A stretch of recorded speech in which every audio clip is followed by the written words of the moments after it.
Hello and welcome to my YouTube channel. Regular viewers know I review many photographic, audio and video related products. Today isn't a review. Today is more of a thought process as to, are camcorders still relevant in 2019? Do we still need to use camcorders?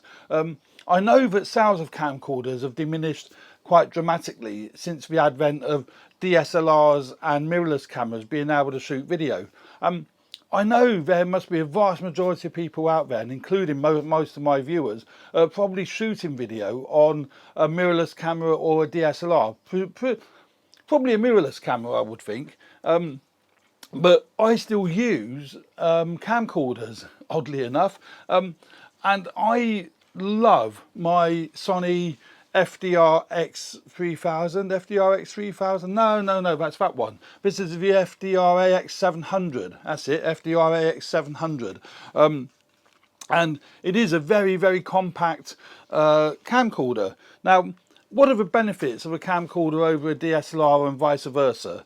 So let's just quickly cover them. Firstly, this is all encased and it is designed as a video camera. It's not, it will take stills, but it's more not, well, they're okay, but it's a video camera. So you've got your video settings, you use it like that, really nice quality viewfinder, and the form factor is really good for doing video. If you've not used a camcorder before, you probably wouldn't understand what I'm saying. But with a camera, you have to, well, you take it up to your eye and you use it like a stills camera, boom. But with a camcorder, you've got better stability because you're actually holding it kind of with two hands like that, either up to your eye or even if you're filming like that. And these modern camcorders have also got image stabilization in them, they're 4K and what have you. But the benefits of a camcorder, okay, well, firstly, number one benefit is it's all compact, it's all built in into a case like this. To get a mirrorless DSLR, this happens with a Fuji X-T3, but the same would apply for virtually all of them. You have to probably get a cage, because you will want to rig it up with a monitor. I mean, I've got a big monitor on here, 7-inch monitor. You could get a smaller monitor, like a little 5-inch one. But even so, you still got to rig it up with a monitor. You've got all your microphones you've got to add to it. If this happens to be a wireless receiver, it becomes bulky, and it's just not so stable. It's okay, but it's not great. Where with a camcorder, it's all in one. You do need to add a microphone to it, I'll give you that, but you can clip a microphone on the top, or like I have somewhere here, not in there. I've got the XLR adapter that just clips into the top. Now with a lot of camcorders, they got an XLR handle, so you don't need to even add one of these, but with this, that'll just slot on the top there. Like so, lock that down. Direct connections of a camcorder, no cables or whatever, and then you can plug your XLR microphones into the side if you actually want to. So all manual controls on the side there, you see there's a little flap there with all your manual controls. So that is 4K camcorder, all compact, all in one, with a nice LCD monitor, and that's the other advantage. So that's number one, it's pretty compact. Number two, most DSLRs, stroke mirrorless, well actually I say most, fair number of them, don't have a tilty-wilty screen or articulating screen. The GH5 does, most of the Panasonics do, like GH4, GH5, GH5S, and the Canons do, but the likes of a Fuji's,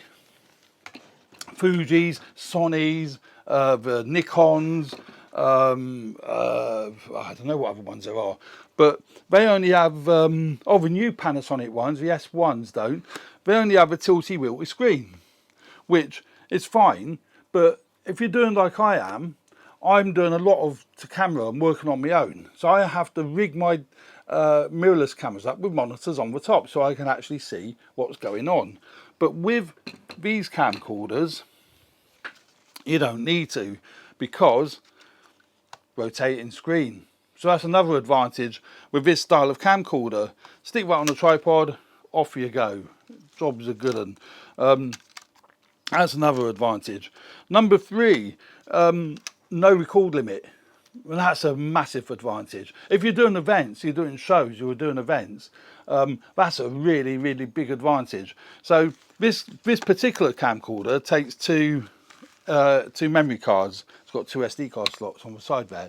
So you can obviously double up the amount of recording. So as it fills one card up, then it fills another card up. I know some mirrorless cameras can do that. I think the GH5 can do that. And also I think the GH5 hasn't got a record limit, but the vast majority of others are set to 30 minutes and then you're stuck. With a camcorder, no. That'll just keep on going until either the battery runs out or you fill the memory card up. So that's a third advantage with a camcorder. Also, camcorders are designed as video cameras, so they tend to work better. The autofocus is really good on the camcorders. The autofocus on this one is great. I don't need to go into all the different menus and set it up for wide this and something else that and something else that. I know I can take this out of the bag, stuff it on a tripod or handheld if you're doing that sort of stuff, stuff it on a tripod, and job's a good one. You know you're going to get a nice sharp. In fact, this is normally my wide camera. I normally use this all the time for my wide camera, simply because I can just stick it on. I know that it works.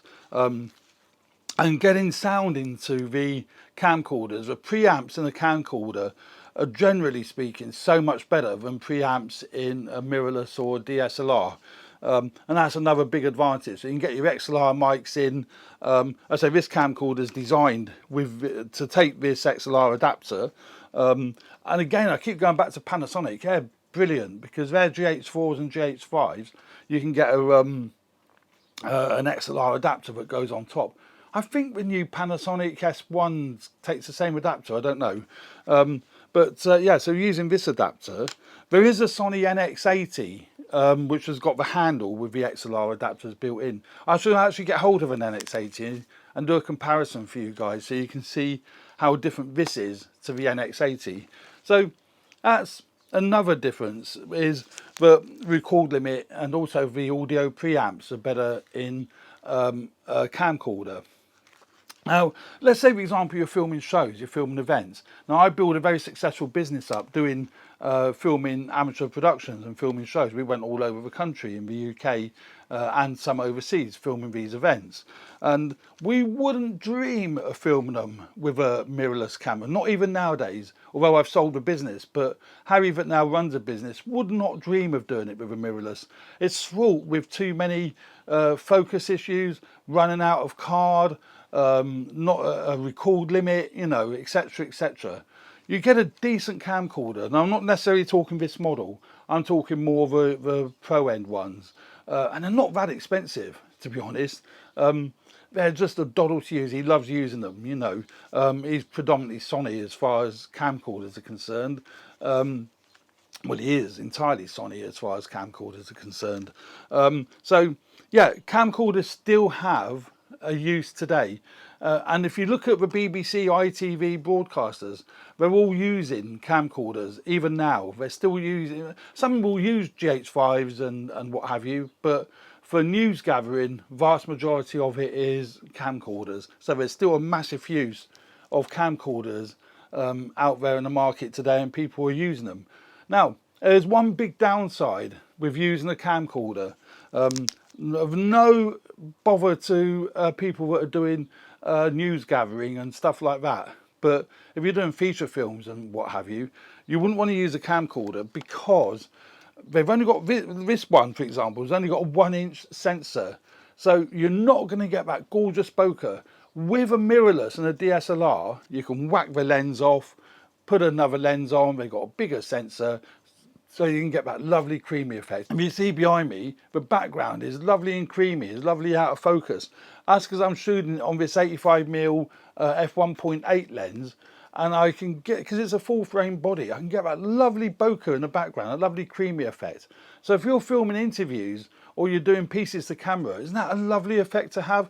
It throws the person you're filming away from the background. It gives them separation, you know, which is really, really good. So that's one big advantage with using mirrorless stroke DSLRs. I say DSLRs because some DSLRs still produce good video. You look at the Nikon D850, some of the Canons. Is it the 1DX Mark II? Something like that, I don't know. Yeah, so there we go. There's a few quick reasons why I still use a camcorder and as over and above these mirrorless cameras. I love this camcorder. I won't be getting rid of this camcorder. It has too many options. It's just really, really good. And you look at that compared to the bulk of rigging out, you know, a mirrorless camera, because you do need to rig it out like this. That's cumbersome. That's fine if you're just in the studio here. When I'm in the office here, this is, you know, completely fine. But yeah, I wouldn't want to. I have gone out with it like this, not with that big monitor on top. That's a bit overkill. But yeah, so there we go. That's you know, sort of my reasonings and my philosophy as to why I still use camcorders in 2019. So there we go. Thanks very much for watching. I hope you found this useful content. Useful content, bloody hell. This content useful. Thanks for watching. Please subscribe if you haven't already done so, and hit the like button if you found this video useful. Thanks very much for watching. See you on the next one. Bye.